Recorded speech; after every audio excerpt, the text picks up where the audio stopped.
Thank you very much. All right, full screen. All right, well, first of all, thank you so much for having me. It's good to be back. I did graduate from Barry back in 1994, so it's been a long time.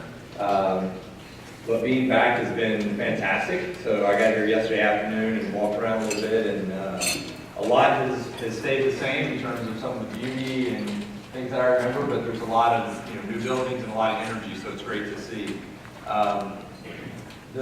Probably the coolest thing for me is seeing what's happening in this group. I didn't have an expectation specifically about what I was going to find here. I knew there was some entrepreneurial focus.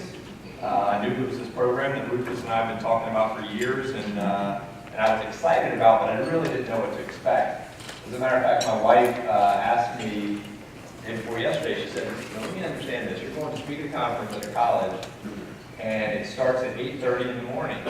Are college kids going to be there? That's a fair question. So, I have to say, it's been impressive from the minute I arrived to, till 10 minutes ago.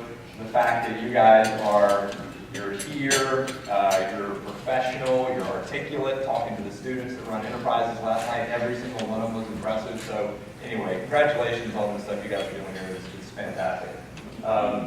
So I'm going to jump in. I appreciate the kind words.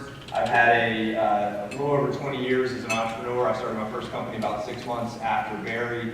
I have built, sold 5 companies. That generally means, as I heard David say in his sales presentation, I've had a lot of at-bats, so I talk about the things that have gone well. I don't tend to focus on all the mistakes I've made, but I've made a lot. So what I'd like to do is just sort of jump in.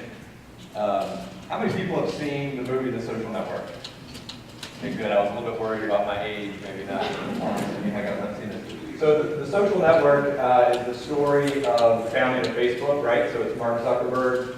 And I think that today, a lot of us are, to some degree, shaped by the media. So when we think about entrepreneurs, what is an entrepreneur? What does it mean to be an entrepreneur? And I think a lot of it's because at the beginning of my career, Bill Gates, Microsoft was sort of the iconic entrepreneur that everyone wanted to be and thought about. And then, certainly as my career went along, Mark Zuckerberg, they share a lot of common characteristics, right? So both of them are private school, boarding school kids. They were Harvard students. They're engineers. They're programmers. They have this sort of high IQ. And so it has me and probably a lot of people wondering over the years, is that an entrepreneur? And I often sort of ask the question, is the opposite true or can it be true? You have to have those characteristics. What if you went to public school? What if you didn't go to a boarding school? What if you didn't go to an Ivy League school? What if you don't have an MBA? And some of those things that the media, particularly when they talk about the unicorns, these billion-dollar, Uber and Airbnb, a lot of those CEOs and founders are Stanford, engineers, and so what about the rest of us, right? And that describes some of these people, and I literally just picked the first ones I could think of. I could have probably 1,000, some pretty iconic people that either didn't go to college or got kicked out of college or came up in a very poor environment, and they didn't have a pedigree. They didn't have a lot of things that would sort of naturally say these are going to be entrepreneurs. Thankfully, it also describes me. I had a chance only. So yeah, and that picture is actually a little more recent than the one in there. So I'm a public school kid. My parents didn't go to college. Me going to college was kind of a big deal. I've been in technology a lot of my life, but I never took a computer class. I never took an entrepreneurial class. You could definitely argue if I have any intelligence or not. And I always tell people I'm a goofball, so I'm very informal in a lot of cases. And I did know that I did graduate from an awesome school. Maybe that was my only pedigree. So what does that mean to you guys? And I think the message is that there is no constraint. And I mean, to me, if nothing else, if you don't think about anything else, if you aspire to be an entrepreneur, that is the most important message. There is absolutely nothing in terms of background or pedigree or knowledge or anything that will prevent you from being a successful entrepreneur. So that's a really big deal, and I think it opens the world for us.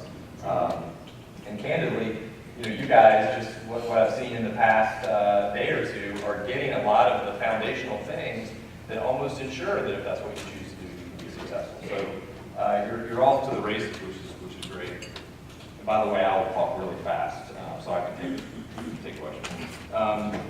So if these things are not prerequisites to being an entrepreneur, what are some of the things that lead to success as an entrepreneur? This is my point of view. This is not a well-studied thing. This is just kind of my experience and a lot of the mistakes I've made and the people that I have sort of tracked as my mentors and advisors over the years. So these are 4 things that I like to talk about that I think can make a difference. The best thing about it is absolutely none of these things require you waiting. These are all things that you can do right now. These are things that you can start today. I'm already seeing a lot of these, by the way. You guys are doing this stuff well. So maybe I'm talking about stuff you already know. But let me dig into a few of these real quick. So the little things go a long way. This is the stuff that our parents all told us. I'm standing here telling you again because it's so true. These are little things that you need to be aware of. The way you dress, and you guys are dressed a lot nicer than I expected. So it's not necessarily always about wearing the suit or the tie or the polished shoes. All those things matter. It's the way you dress speaks about you and how you want to be perceived. If you want to be an innovator, you may want to dress a little more creatively so someone thinks of you as creative and innovative. If you want to be taken seriously, you know the tie is a little tighter, you shine the shoes a little brighter. Those things do matter. We were just talking at my table. We had kind of a funny moment. I gave Brett a business card and I said, hey, follow up with me on something that we were chatting about. And he commented when he grabbed a business card. He said, wow, that's a thick business card. He flipped it over. And then within a minute or two, they were passing around the table, which is not designed to be that way. I did not set that up. But it's a perfect example of I've tried for a long time because I've had a lot of disadvantages. But I started my first company with a $10,000 loan in a 1-bedroom apartment. I was not set up to, I didn't have a marketing department, I didn't have a budget. So we had to really try hard to stand out so that everything we did, business plans we created, the logos we designed for our business, all had to be very professional so that we would stand out. So it's something I feel strongly about. It's the research you do in advance. Isaiah is in here somewhere. Isaiah. The one person I saw, so much better. I'll call him up. Isaiah sent me a LinkedIn request. He's a very college student who I guess was at the event last night. He sent me a LinkedIn request. And it was an interesting reminder that you have these opportunities. Rufus talked about it last night, that Martha Berry surrounded herself with people, the Ford family that happened to be connected to this family, and you take advantage of these opportunities. It's a lot easier to take advantage of them when you've done your homework in advance. If you, not that you care what I'm talking about, but if you knew what my interests were, you ran into me in the hallway, you could find that 30 seconds to say something that was interesting to me, we're more likely to have a good conversation. So that research matters. Preparation is obvious. If you go into something like this and you haven't prepared, your chances of being successful are a lot lower. So again, I'm telling you things that are obvious, but I really want to stress that they're important. The other one, this was something my dad used to say to me, and I've sort of created a rule about it. It's being 2 minutes early. I blogged about it. But what's really funny is how often it is validated that, like for conference calls for me, I'm on a lot of conference calls. I dial into every conference call at least 2 minutes early. A lot of cases, 3 or 4. And when I dial in, it says, you were the first person on the call. Almost every time. But over time, people get to know that, and they'll say, of course you were already on the line. And then they'll start to dial in earlier. So it creates a level of respect. And I will tell you, as a person who hires hundreds and hundreds of young, talented people over the years, it is also a massive pet peeve of mine if people are late. And so this idea of being early matters. So I want to point it out. And then the last point is clearly anything and everything you can do to stack the deck in your favor is just smart. And so all of this is just professionalism and little things you can do now. The second one I love this word hustle, and to me, hustle is just hard work. I think it is using an opportunity like the ones that you guys have been given here. There's so many smart people that are advisors and alumni and faculty members, maybe they're seniors that you're interacting with, that all of those moments and all those opportunities give you a chance to make a connection or to do something that can advance your business. I do it not even meaning to. We were talking last night about your daughters, playing soccer in Alabama, and my mind instantly went to a soccer camp one of my companies is running in Alabama, and I was like, oh, your daughter's got to go. So I am always thinking about how to get my companies advanced. So every opportunity for me is a chance to sales. David, if you guys participated in his sales breakout session, which was really, really well done, he talked a lot about everyone being in sales. If you're an entrepreneur, you are selling yourself and you are selling your company all day, every day. And it's something you should really think about. And the people that hustle move forward a lot faster. WMN, so I have blogged about this a lot. This is sort of a personal strategy of mine. It tells you a little bit about my age, but I still, to this day, use these kind of index cards.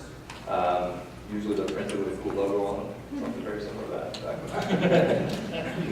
Not saying anything about your age, by the way.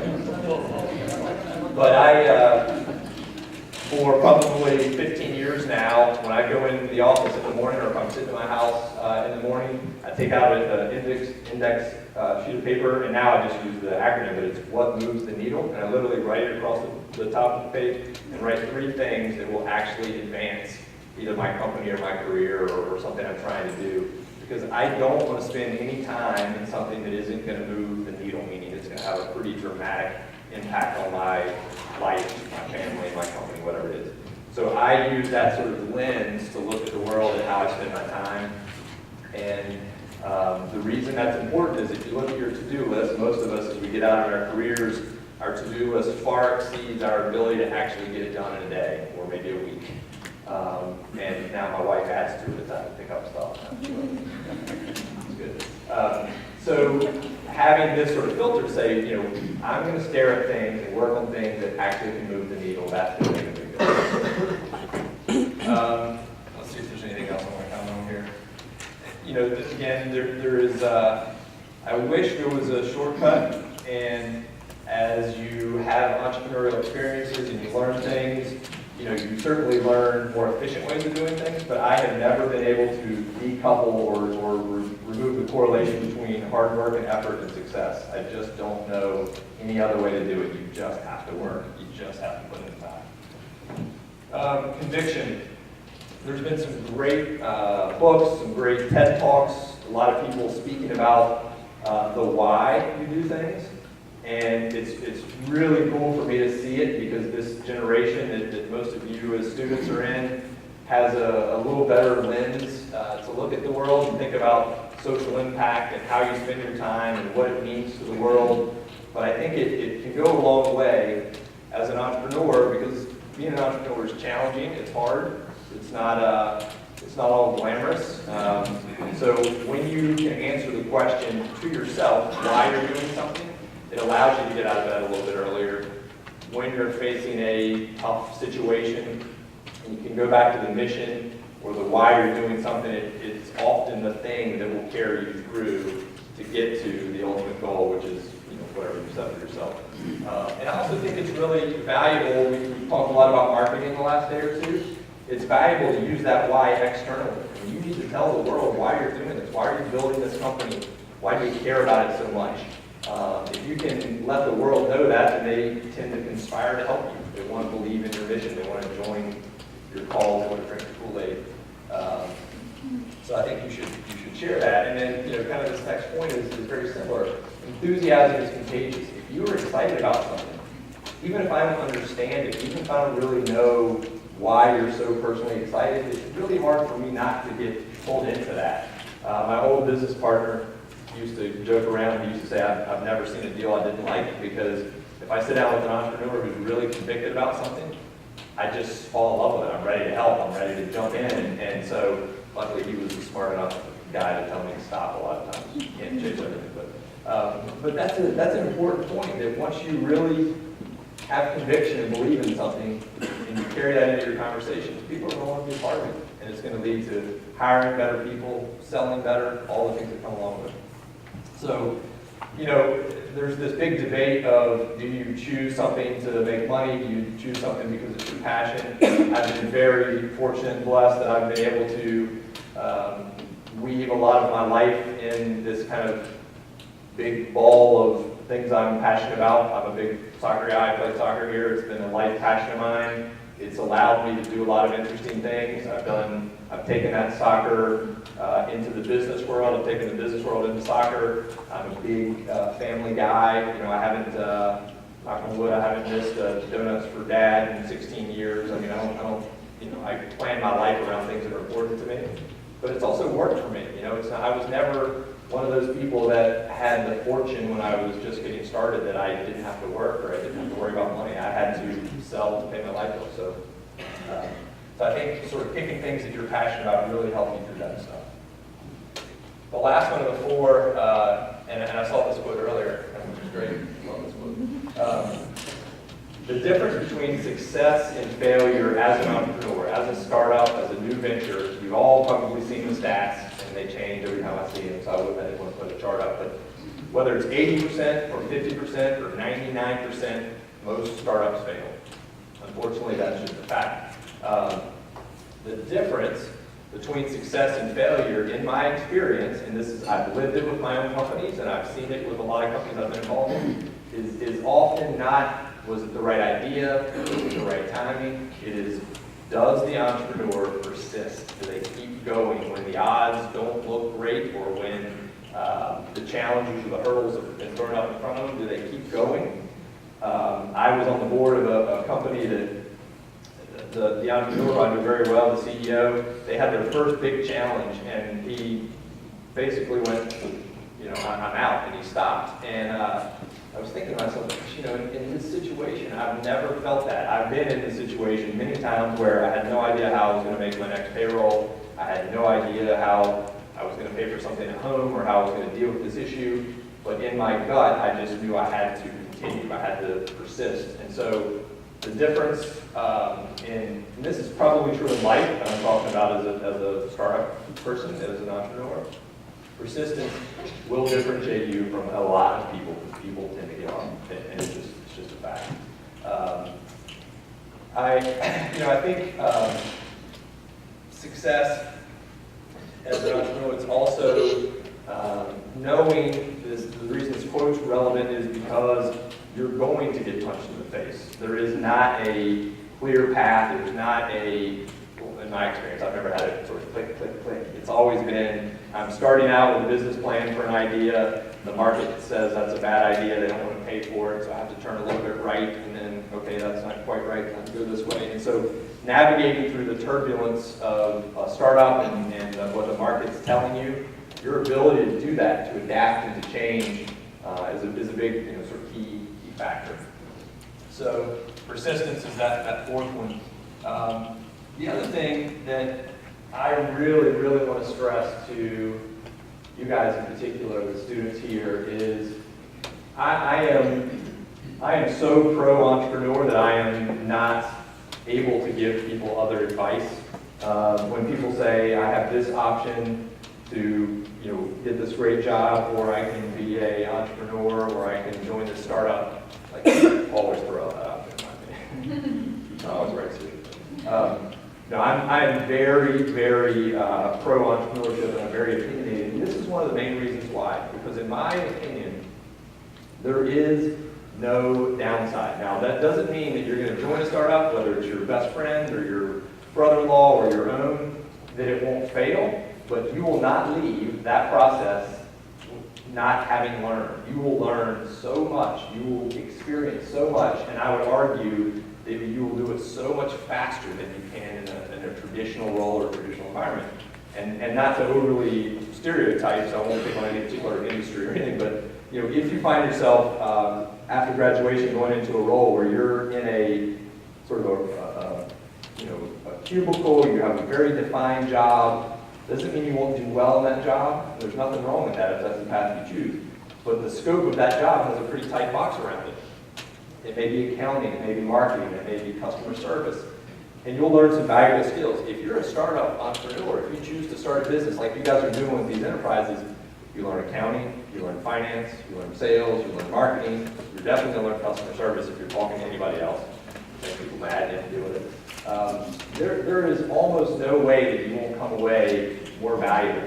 And I've often thought, for myself, if it didn't work to be an entrepreneur, where would that put me in life? What would that mean if I started out, my first company was really hard for us. It took us a couple years before we got a lot of traction. It was really challenging. If I had to go back in the workforce and all of my peers that had gone straight into a bank, analyst program, or they were, in a professional setting, what would I look like? And the fact was, or is today, I would argue that I am more valuable to the entire market because of the things I can articulate about what I learned. And my failure, my business, let's say, just crashed and burned.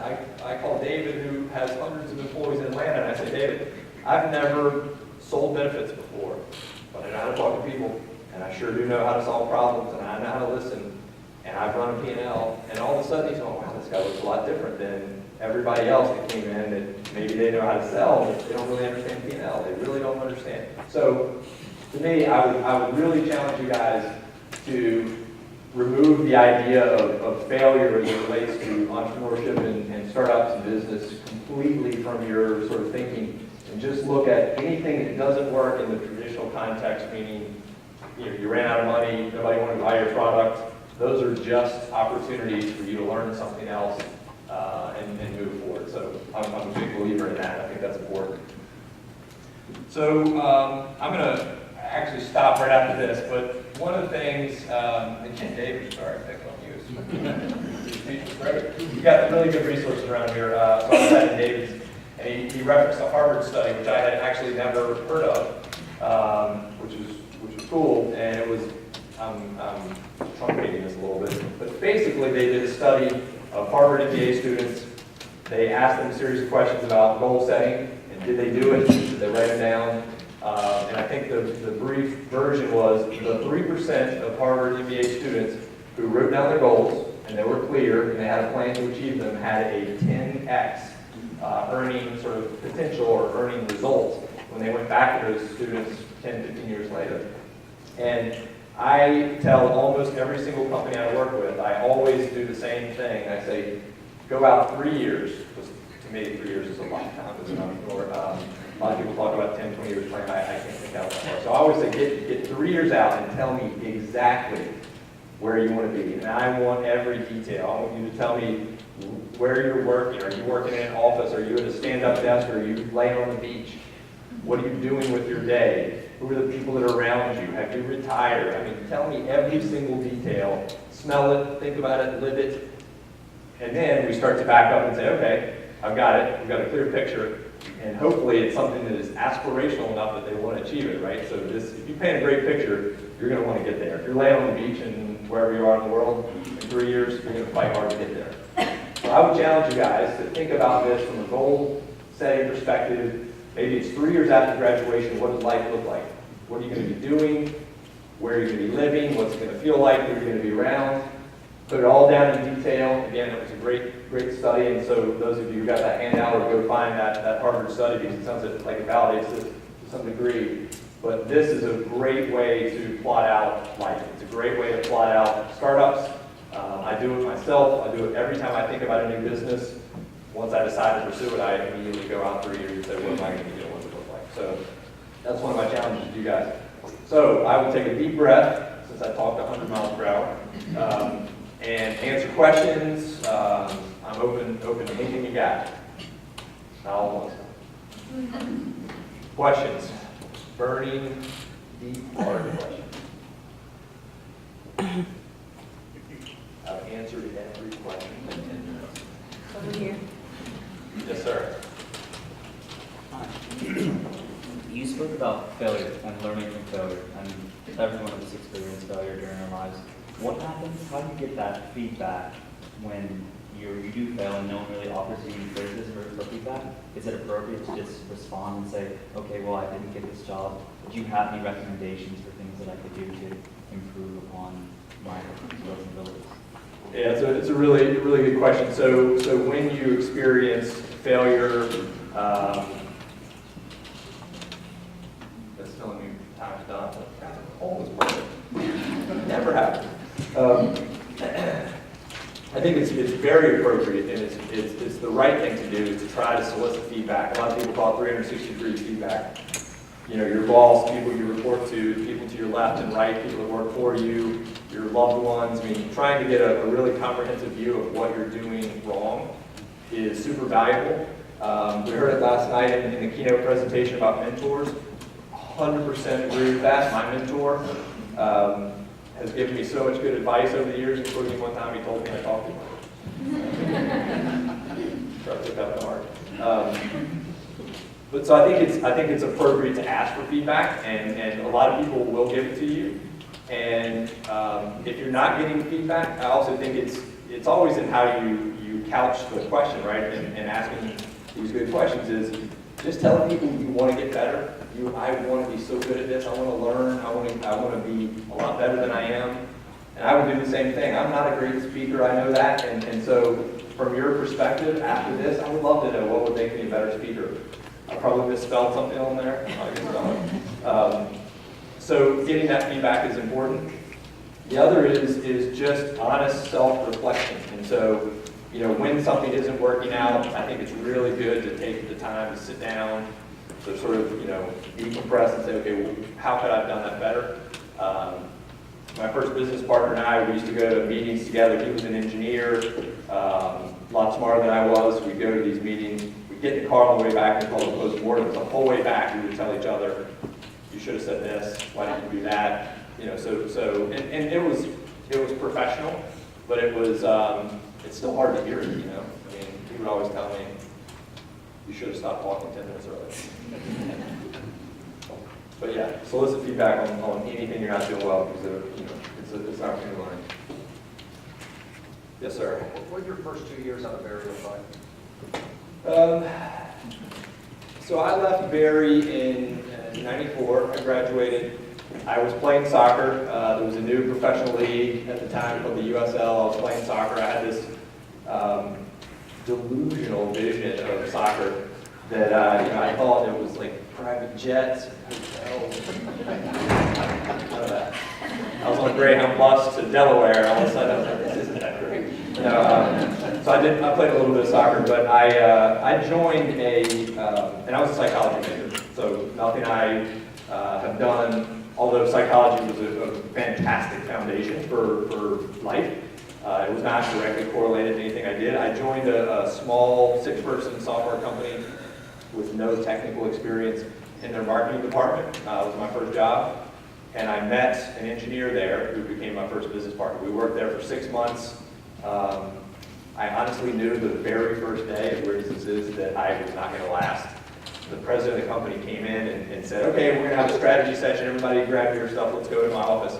And of course, I'm getting my stuff ready to go. And he was like, Mac, you can just stay and answer the phone, and gave me the stiff arm. Well, my ideas would be crazy. So I knew, I didn't know how long it would be, but I knew I was going to struggle to not be heard, and like my ideas were, I wanted to, take this company to another level, even though I didn't know anything about it. So I knew pretty early that I was going to struggle a little bit with that. So anyway, long story short, this gentleman and I started our first company. It was a software development company back in, if you think about the first quarter of '95. A lot of you guys don't know this at all, but we literally launched our first web applications in kind of early '95, which is when Netscape launched its browser. So we were absolutely at the very beginning of the web development world. And although it was hard, I spent a lot of time going into large corporations explaining why they should have internet presence and what was the internet about. We ultimately sold that company 3 years later. It was a life-changing experience, not only because after working for 3 years and dying to pay rent, it was a great outcome, and so it was a life changer in a lot of ways. But more than anything, it was I fell in love with that process of building a startup, and I was like, I can't ever do anything else. So the first couple years were sort of focused on that. Yes, ma'am.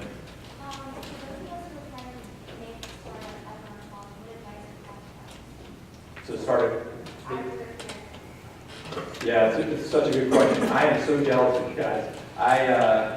People used to ask me, what would you do differently? And it's hard in an academic institution to say what I used to say, which is I would leave college to start a company. Don't do that. You can do it here. So in all seriousness, what you guys have here is an infrastructure to start businesses. And whether that business is something in terms of a student enterprise where you're learning all these things we talked about, marketing, finance, P&L management, which is incredibly valuable. But you also have this wealth of knowledge and resources around here that can help you, because when you're out, when you graduate and you start your first business, I was in Charlotte, North Carolina, which was a banking town, and I was starting a tech company. I had nobody that I could look up to and say, who has created a successful tech company that I can, sort of watch and mentor me and mirror what they're doing. So you have that here. You have, alumni that have created businesses that are in Rome, in Atlanta. You have, faculty. So I would 100% be very vocal about the fact that you want to be an entrepreneur, you're trying to start something, and ask for help. It took me a long time to realize this, that asking for help is not a sign of weakness. I think it was a weird thing I had in my DNA. I don't know what it was, but I felt like if I told people I didn't understand something or I didn't know it, I made myself look bad. And then now, I spend more time saying, I have no idea what you're talking about. Will you help me with that? Will you explain that? So I think, you have this really, really rare opportunity while you're here to surround yourself with people that want to help you and can get that business well down the road. Like I said, if I could have started something, I would have been 2 or 3 years ahead, I think, if I would have just started while I was a parent. So I don't know if that answers your question, but I would 100% take advantage of the resources, if nothing else, that you have. Yes, sir. So mine kind of piggybacks off of that. So say I've graduated, I'm going out, I'm starting my own business, and it seems like clearly number one thing is I need to have a detailed goal at the top of my head. So what should I be thinking about right behind that in terms of importance? That's a good question. If I look at a business now as whether it's an idea I have or it can bring me a business, there are a couple of kind of critical factors people are going to look at. They look at the market, right? The market you're going after. You'll think about the team, and so I would sort of look at once you have a clear picture of what you want to do, then you kind of come back to where you are now and say, okay, what do I have to do to create some early success? And typically, where the media has hurt us a little bit is they make it look like, we used to joke, you come up with an idea and you print a t-shirt and file go public. That was kind of the joke in the .com days. And that's just not reality. The reality is if you're going to create a product in the makerspace here, you take that product and you have to, is anyone going to pay for it? Is the pricing right? Okay, now I've validated that. How do I take it to market? What's my marketing strategy? And so you really have to, take your goals and then bring them all the way back to current and think about how do you get the early momentum and the early sort of, buy-in or success that will ensure that it's worth pursuing. I've got this, it's like a 24-hour rule in my mind now, and I've spent a lot of years thinking about this stuff, but I come up with a lot of ideas, and I'll get really excited about it and think it's the greatest thing since sliced bread, and I'll give myself 24 hours where my whole goal is to decide not to do it, and I try to think of every reason it won't work and break it down. If I can't break it down, which is rare, then I start asking the people around me, and there are a lot of smart people, and you think you've got a great idea, and then you go to your next door neighbor and say, what do you think about this? And like, you Googled that? Because I just bought one. Google's helping us a lot too. So. Any other questions? All right, well, thank you again for having me.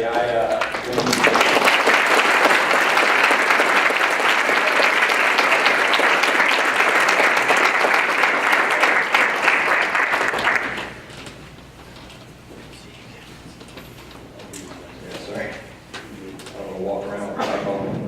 saying.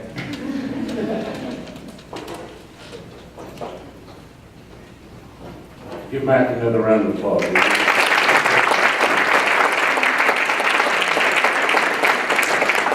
So this has been a lot of fun. It's been great. I would like for you to look at the people at your table. Take a look at the people at your table.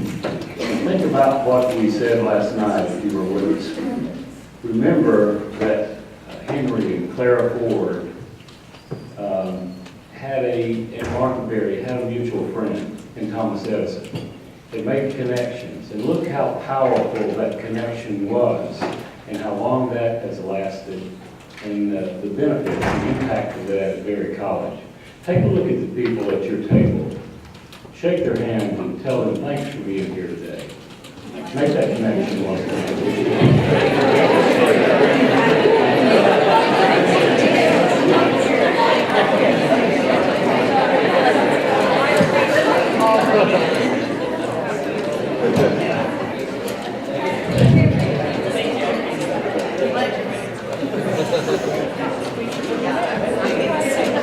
Okay, that'll be enough of that.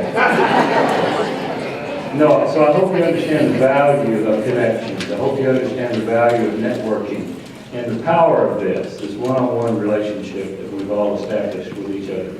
And so I do want to give a very brief summary here of what we're doing with the Spark Conference and why we do this. And of course, we're here to focus and innovate and aspire, right, Haley? And so we want to continue to do that at this conference. This idea, some of you students that are new in the room and some that are new advisors in the room may not know this, so it's important to reflect just for a moment. The concept for this particular program, which supports what Dean Heems is doing in the business school and what our other schools are doing, the idea came a few years ago from the vision of Dr. Riggs, our president, who's with us in the room today. And the idea was to allow students to run businesses at Berry as if